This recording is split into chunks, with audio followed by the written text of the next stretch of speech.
terakhir, last. Mengapa orang Yahudi tak menerima Nabi Muhammad SAW sebagai Nabi terakhir? Saya telah mendengar pandangan seorang padri Yahudi mengatakan, akhir zaman akan muncul apabila semua keadaan telah aman semua. Orang telah kaya, tidak ada orang miskin. Waktu itu Nabi akhir zaman akan muncul. Apa jawaban Pak Ustaz? Ada buku yang amat sangat baik. Judulnya Tarikh Ad-Diyanah Al-Yahudiyah, Sejarah Agama Yahudi. Di sana diceritakan bagaimana orang Yahudi percaya bahwa nanti di akhir zaman akan datang seorang nabi dan mereka menyebut dia manakala berperang. Ini Yahudi, ini Bani Ghatafan. Mereka berperang dengan Bani Ghatafan dan sebelum berperang mereka berdoa kepada Allah, ya Allah, tolonglah kami melawan Bani Ghatafan berkat nabi terakhir yang engkau utus. Sudah datangkah nabi terakhir itu? Sudah. Siapa dia? Muhammad sallallahu alaihi wasallam. Mana buktinya? Husain padri Yahudi, dan dia ingin tahu apakah ini nabi terakhir itu.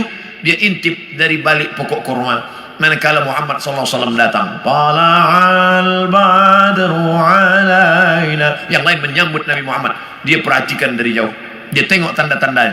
Selepas itu dia pun datang. Engkaulah nabi terakhir. Asyhadu an la ilaha illallah wa asyhadu anna Muhammadan Rasulullah. Selepas itu Nabi robah nama dia menjadi Abdullah bin Salam. Dia pun masuk ke rumah Nabi. Tak lama selepas itu datang orang Yahudi ramai-ramai. Nabi bertanya kepada mereka, kamu kenal dengan Husain? Kenal. Siapa Husain? Padri kami. Siapa Husain? Anak orang baik. Husain adalah orang baik, anak orang baik, keturunan orang baik. Apa kata Nabi? Husain sekarang ada dalam rumahku dan dia sudah Islam. Apa pendapat kamu? Husain orang paling jahat, anak paling jahat, datuk nenek moyangnya orang jahat, dan dia ada paling jahat di dunia. Kenapa Husain masuk Islam? Kenapa mereka tidak? Karena Husain melepaskan dari segala kepentingan. Sedangkan yang ini masih inginkan kekuasaan, masih inginkan harta benda. Bila aku masuk Islam, nanti aku akan susah, aku akan miskin. Alladzina atainahumul kitab, mereka yang kami berikan Taurat dan Injil, ya'rifunahu kama ya'rifuna abna'ahum. Mereka mengenal Muhammad sallallahu alaihi wasallam sebagaimana mereka mengenal anak kandung mereka sendiri. Nauzubillah, accident, terjadi musibah, hancur muka anak. Lalu kemudian seorang ayah dan bunda datang ke hospital. Kami nak tengok anak kami. Betulkah dia yang kena accident? Nauzubillah. Belum buka wajahnya dah tahu ini anak kami. Dari mana? Dari jari kakinya. Buka jari kaki. Ya, ini memang anak saya. Dari mana puan tahu? Dari mana tuan tahu? Ini kaki anak kami. Mereka kenal Muhammad sallallahu alaihi wasallam lebih daripada anak kandung mereka sendiri. Mana bukti? Ketika Nabi Muhammad sallallahu alaihi wasallam dibawa oleh Abu Talib menuju Busra, negeri Syam. Sebelum sampai ke sana, mereka berhenti sejenak. Lalu Bahira keluar. Bahira keluar daripada tempat suci. Bahira seumur hidup tak pernah keluar. Dia hanya beribadah saja. Tapi hari itu Bahira datang.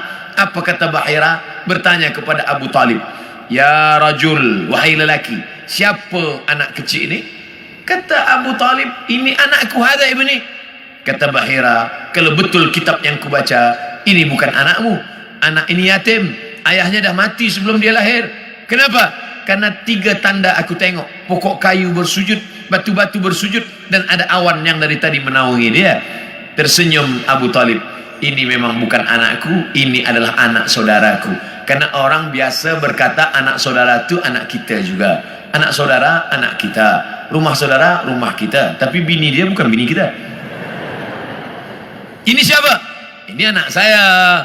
Itu kan bukan anak ustaz. Itu kemana kan ustaz, anak saudara? Udah macam anak saya.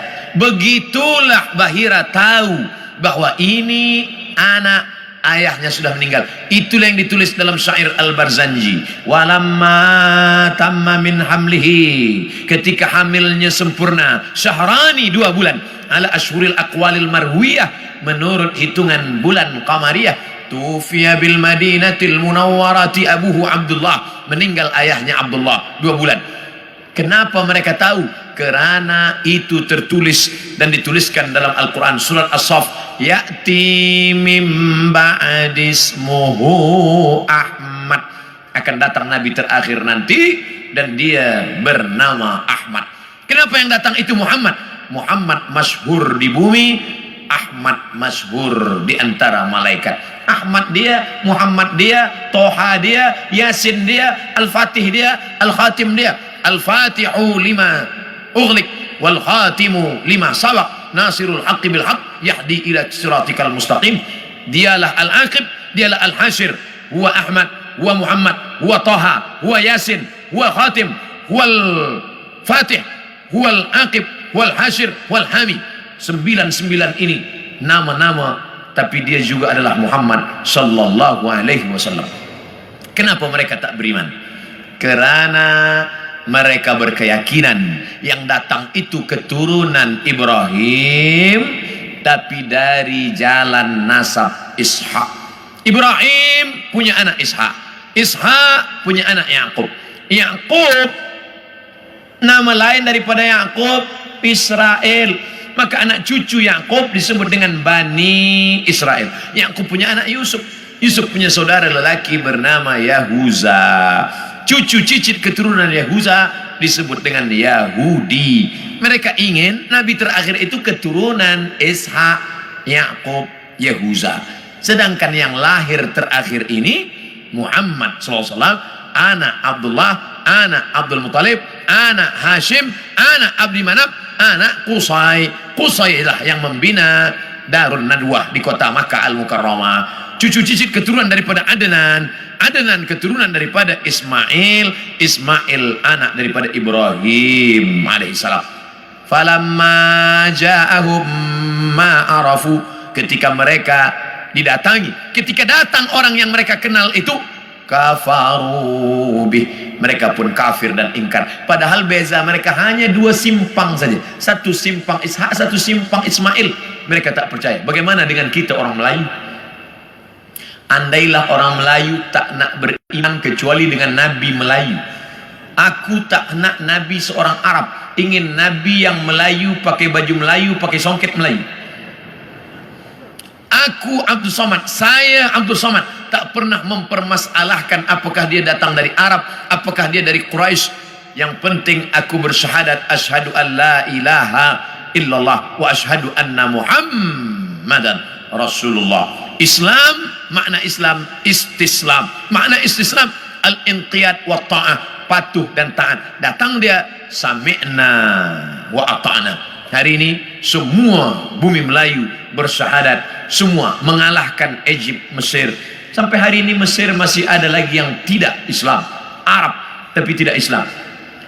Jordania Muslim, tapi Irak masih ada lagi Maronit.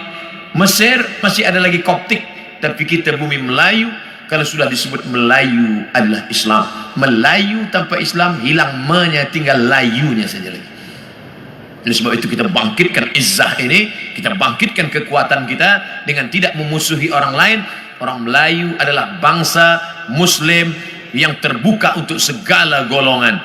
Tuan boleh pergi ke Pulau Sumatera, tengok kampung Melayu Deli, Medan, North Sumatera Utara. Di sana ada nama Kampung Kling, kerana ada tempat orang Hindu yang dibawa oleh Inggris masa dulu untuk memetik tembakau. Sampai hari ini masih ada.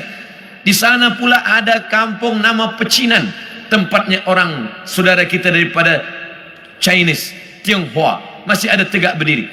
Orang Melayu Muslim adalah orang yang menebarkan kedamaian. Wa ma arsalnaka illa rahmatan lil alamin.